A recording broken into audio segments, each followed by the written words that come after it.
Halo semuanya, perkenalkan saya Valencia Putri Indraswari, mahasiswa ilmu komunikasi dengan NIM 211222137.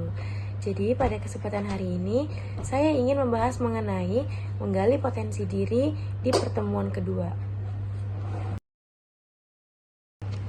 Oke, sebelum kita berlanjut ke potensi diri, kita ketahui dulu ya, apa sih definisi dari diri itu sendiri. Nah, pengertian diri adalah siapa diri kita sendiri dan didefinisikan oleh kata-kata sendiri. Menurut Oscar Wilde pernah mengatakan, jadilah diri sendiri karena diri orang lain sudah diambil. Walaupun memang ini terdengar lucu, tapi pada dasarnya diri sendiri adalah diri kita. Yang bisa mendefinisikan adalah diri kita sendiri.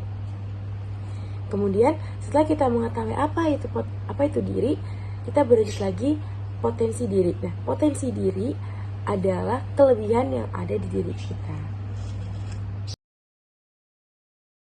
Nah, setelah kita membahas tentang potensi diri dan diri itu sendiri, kemudian kita ingin berlanjut mengenai studi kasus dan bagaimana sih potensi diri ini memiliki peranan dalam sebuah lingkup pekerjaan itu sendiri.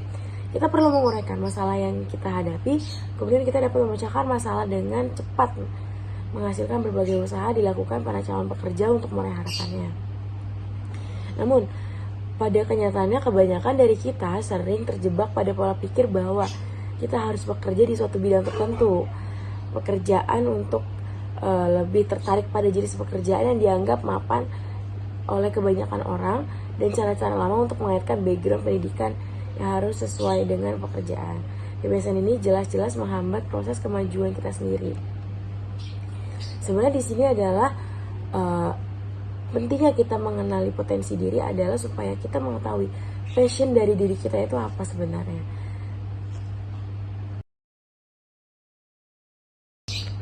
Baik, kemudian kita berlanjut dalam dunia pekerjaan ini yang dimana membutuhkan kepribadian itu sendiri atau tes kepribadian itu. Dalam mengetahui seseorang, ada teknik nih yang dilakukan untuk memperoleh hasil pengumpulan data kepribadian.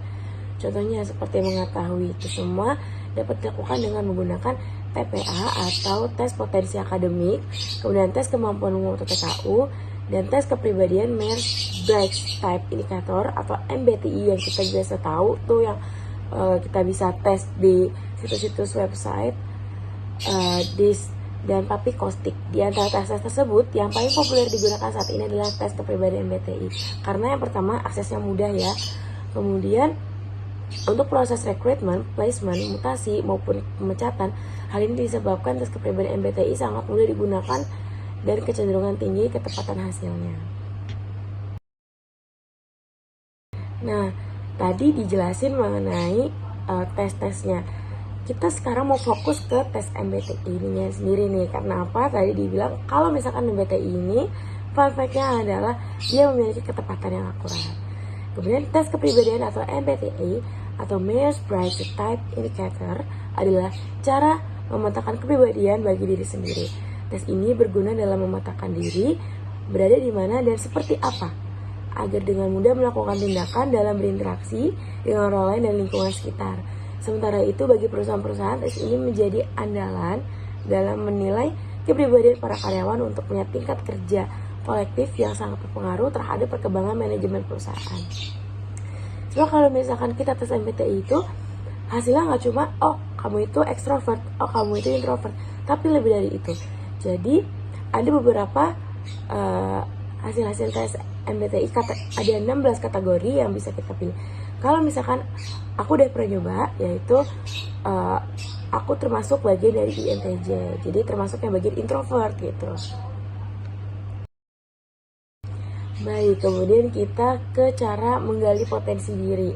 Nah, menggali potensi diri ini ada mengenali diri sendiri. Kita harus kenali ya sama diri kita sendiri. Kita tuh maunya apa, maunya kemana gitu.